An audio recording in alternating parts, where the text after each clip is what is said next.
Welcome to the Holy Shhh Podcast, AEW Dynamite post-show. It's a strange AEW Dynamite because we got it on a Tuesday night going head-to-head with NXT. For a content creator who does wrestling every single day of the week, this is brutal, but we are here bringing it to you. NXT and AEW Dynamite in the same night. But anyway, the show starts off with another menacing Academy Award-winning cinema promo by Jon Moxley. Whoever has been putting together these Jon Moxley promos, chef's kiss. Incredible. Just the music in the background, the cinematography, just everything that they've been doing with these packages have been making Jon Moxley look like an absolute animal.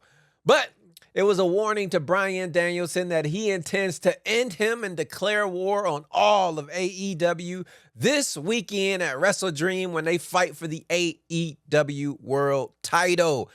This match should be interesting. I'm not sure who's going to win. I haven't quite picked the side yet, Moxley or Danielson. I want to say Danielson just because we know the stipulations of when Danielson loses, it'll be the end of his career, and I don't think he's quite ready to end it yet. So I think I may be leaning towards Danielson winning this match this weekend, but we will see. Next up, though, Darby Allin and Brody King have a face-off promoting their fight this weekend, and it led to Darby poking the bear and smacking Brody, and of course, he laid him clean out, but when he goes back for seconds, Darby has a rock in his hand and lays out Brody King. Refs have to separate it. Everybody goes their separate ways. And I'm going my separate way, too. I'm not feeling this feud at all. I know I love Darby. I love Brody. But this is not clicking to me. This feud, this match, it's not clicking. Wherever they need to, they're trying to get, hopefully they get there this weekend. But as of right now, not interested in it. Sorry. You know, a lot of people call me an AEW mark. You always say good things about them. Hey, here's something bad. This is crap. I don't like it. I don't see where it's headed. I don't see where it will benefit either one of these two competitors who we all love. Why do you put people we love against each other? That doesn't line up with logical wrestling booking where it's good guy versus bad guy. But anyway, we'll see where it heads. AEW been cooking. Maybe I should give them a little bit more time, see where they're headed with this. But as of now, not a fan. Next up, unfortunately, we're about to get back-to-back segments where I'm not a fan of something. The Flippity Doodah Fest 2024 Circus Dole AEW Live in Theater happened with Hologram and Commander. There are people who hate flippity flip matches. You will take a shotgun and blow your damn brains out on the sidewalk if you watch this match. So if you don't like flippity doodah shit, don't watch this, because this was that to the T. Like, I like those matches. They were spawned years ago by Will Ospreay and Ricochet, who made an incredible flippity doodah match. And when you do those type of matches, there's zero room for error. It's like wrestling is simple. Punches, kicks, grapple. It's easy. Now, if you decide to take it to another level with some flippity flip shit, you better be perfect, because now you're being graded very, very, very closely with a very fine microscope. And that's what I did here. But anyway, Hologram and defeats Commander, and like I said, in the Flippity Flip Fest 2024. But afterwards, Roosh, Dralistico, and the Beast Morta come out and destroyed them both, seemingly making a group. And at the top of the ramp, their manager seems to be none other than Jake the Snake Roberts. Now, I'm all for this, just for the simple fact that it's an English barrier here between some of those guys. Jake the Snake is one of the most menacing talkers ever in professional wrestling, so this could quite possibly work. The only thing I'm afraid of is just the age of Jake the Snake. I've seen him lately at some Comic-Cons and just not looking his upbeat self, full of energy, so that's the only thing I'm worried about. But that group, the Beast, Roosh, Jalistico, I'm sold, man. Those are some heavy-hitting luchadors who go high flying, and they're also hard hitters, real grapplers. That all three of them can go. So I like this group. I'm just not quite sure on Jake the Snake fitting in. But as far as this match with Commander and Hologram, I like Hologram. He's been undefeated, but it was just too many botches. Too many, I'm trying to do the most, and I end up doing not a damn thing moments in this match. So, like I say, if you're going to do some flippity-flip shit, please be accurate. Make it look somewhat believable, because there's a thin line between looking incredible and like a goddamn jackass when it comes to this flip shit, all right? Just saying. But anyway, next up, Daniel Garcia comes to the ring to let the AEW crowd know he has re-signed a deal and intends to go nowhere, as he is staying where the best wrestlers wrestle, here in AEW. It was a lot of speculation. A lot of people thought that he was going to jump ship and head to WWE, but he thought about what's best for him and his career, and I'm glad he made this decision. Like, it was cool for the Lucha Bros to go. They've got a wrestling advantage and the luchador background that will catapult them to big things, but Daniel Garcia will get lost in the damn shuffle over there in WWE. He made a great decision staying right here at AEW, where he can blossom, put on some weight, get his character developed, and then head to the big leagues later on in life. You're not ready for that, kid. So I'm glad he made the right decision staying in AEW. Next up, MVP and Shelton Benjamin watch an incredible promo video of Swerve Strickland working out, getting ready, and intends to make his return at Wrestle Dream. And the Hurt Business will be there ready to talk business. I don't know where this is headed. I don't know if Swerve is going to join the Hurt Business, or I don't know if Swerve is going to deny it and then Bobby comes out and it's Bobby versus Swerve. But any angle you come from this is going to be incredible, absolutely magnificent television. You can go Bobby versus Swerve, take my money. You can go Swerve joining the Hurt Business, take my money. There's no lose situation in this storyline. So, ladies and gentlemen, sit back and enjoy the ride as some clear, pure African-American melanin is booked properly like some stars. That's not a shot at Triple H. I'm just saying. Hey, AEW knows how to display equality throughout their league and their federation, or whatever you want to call it. And this is going to be Black men being portrayed as superstars at its finest. I cannot wait to see how they handle this with Bobby, Swerve, Hurt Business, Nana. It is going to be a hell of a story, and I'm all aboard.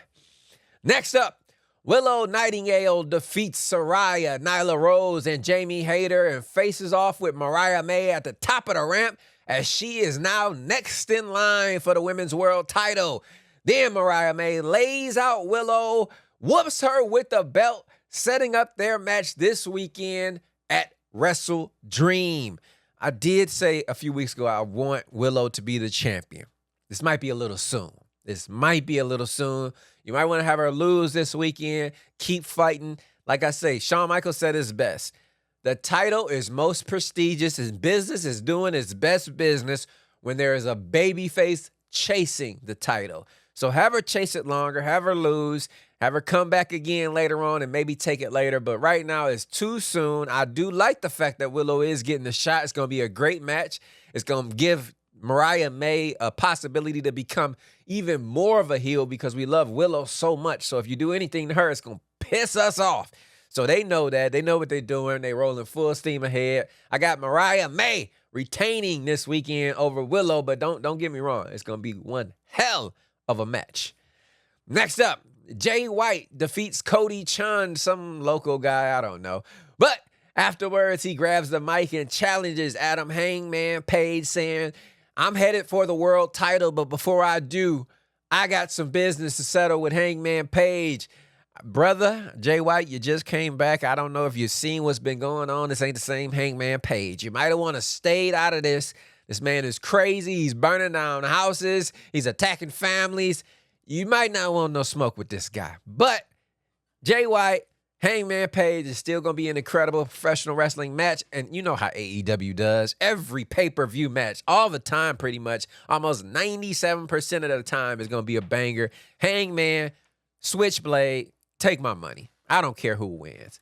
But, Jay, watch out. That man is psycho. Next up, Mercedes Moné defeats Emmy. And afterwards, Camille tries to jump her, but Statlander comes down to make the save, seemingly setting up a match of the Titans between Camille and Chris Statlander. I didn't see this coming, but I'm for it. These are two women who are absolute Titans, giants. They use their size to their advantage. You got the little trickster Mercedes Moné in the corner of Camille. This will be entertaining. I do think Chris Statlander will win, leading her to fight maybe Mercedes Moné for the TBS championship. It's funny how just like a couple of weeks ago, Statlander was the heel of heels, and instantly she's now a babyface. I don't know if that's credit to the writing team, credit to the wrestlers, but hey, I'm convinced she's a babyface now. I hated her a couple of weeks ago, but now I like her. It's wrestling. What can you do? Next up, though, Don Callis is called out by Will Ospreay, and Don admits he sent Takeshita to attack him because he cost them the tag team titles. He was supposed to bring them home to the family. And he says, you didn't. You chose yourself over the family. Ospreay is pissed off. And then he declares that he is officially done with the Don Callis family.